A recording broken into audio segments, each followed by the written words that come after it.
আমি প্রথমেই আপনাদের উদ্দেশ্যে বলবো যে আমাকে স্যার ভাবার দরকার নেই, স্যার বলারও দরকার নেই। আমি আপনাদের সন্তান হিসেবে এখানে এসেছি। আমি জনগণের পক্ষ থেকে এসেছি, জনগণের দাবি দেওয়া নিয়ে এসেছি, একটি নতুন বাংলাদেশের স্বপ্ন নিয়ে এসেছি। এখন আমি আপনাদের কাছে সেই সহযোগিতাটা কামনা করছি। আমরা জানি যে তথ্য সম্প্রচার মন্ত্রণালয় একটি রাষ্ট্রের এবং বাংলাদেশের খুবই গুরুত্বপূর্ণ একটি মন্ত্রণালয়, এবং সামগ্রিকভাবে বাংলাদেশের যে মত প্রকাশের স্বাধীনতা, গণমাধ্যমের পরিস্থিতি, সেটা কিন্তু এই মন্ত্রণালয়ের উপর অনেকাংশে নির্ভর করে। যে পুরো বাংলাদেশকে পুনর্গঠন করা, একটি নতুন বাংলাদেশ তৈরি করা, এবং এমন একটি বাংলাদেশ তৈরি করা যেখানে এই ধরনের ফ্যাসিজম বা স্বৈরতন্ত্র আর কখনোই তৈরি হতে না পারে। বাংলাদেশের সাংবাদিকতা, গণমাধ্যম এবং মত প্রকাশের স্বাধীনতার উপর কি ধরনের নির্লজ্জ হস্তক্ষেপ হয়েছে। আমরা চাই না যে সামনের বাংলাদেশে এই ধরনের ঘটনা ঘটুক। আমাদের এখানে মত প্রকাশের স্বাধীনতার উপর নানাভাবে বাধা তৈরি করা হয়েছে, এবং যেহেতু ফ্রিডম অফ প্রেস যদি না থাকে, ফ্রিডম অফ স্পিচটিও কিন্তু নিশ্চিত হয় না। গণমাধ্যমের স্বাধীনতা নিশ্চিত করতে আমাদের কাজ করতে হবে।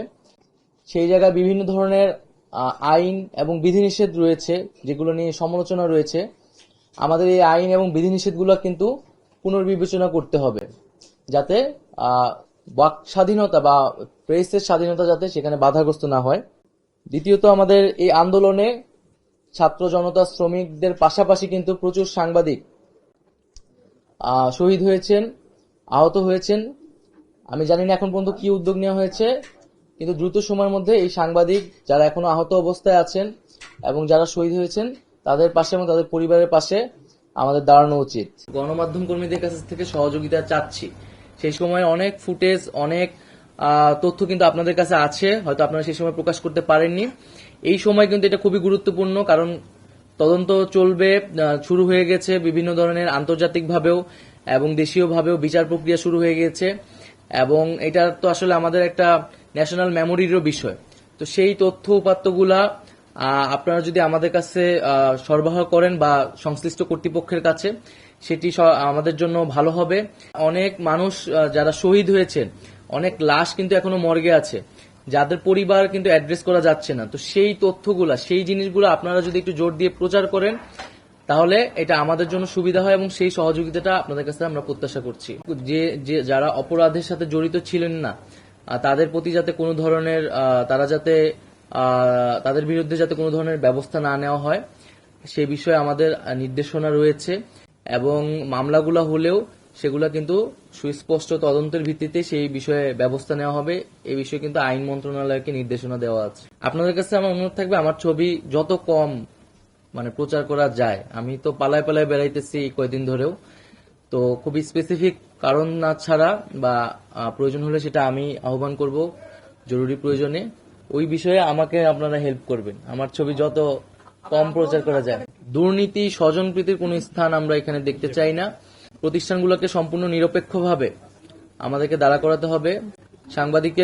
গণমাধ্যমের সবচেয়ে বড় শক্তির জায়গাটা আসলে নিরপেক্ষতা, এবং আমরা যে আমাদের বাংলাদেশের গণমাধ্যমের পরিস্থিতি দেখি, যে এক ধরনের আওয়ামী লীগ বিএনপির মতো গণমাধ্যমে হচ্ছে এই ধরনের দুইটা ভাগ থাকে। তো এই বিষয়গুলাও গণমাধ্যম কর্মী বা সাংবাদিকরা বিবেচনা করবেন, যাতে আমরা এই ধরনের রাজনৈতিক বা দলীয়করণ যাতে সাংবাদিকদের ভিতরে না দেখি, আমরা যাতে একটা নিরপেক্ষ জায়গায় জনগণের পক্ষে কথা বলতে পারি।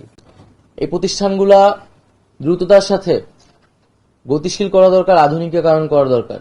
এগুলো খুবই স্থবির অবস্থায় আছে। বিটিভিকে দেখলে মনে হয় এটা 90 দশকে, 80 দশকের বিটিভি, এবং ওই জেনারেশনই বিটিভি দেখে, আর কেউ দেখে কিনা আমরা জানি না।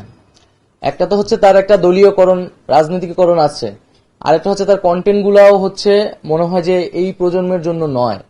তো সেই জায়গা থেকে আমি মনে করি সকল প্রতিষ্ঠানগুলোকে আধুনিকায়ন করা উচিত।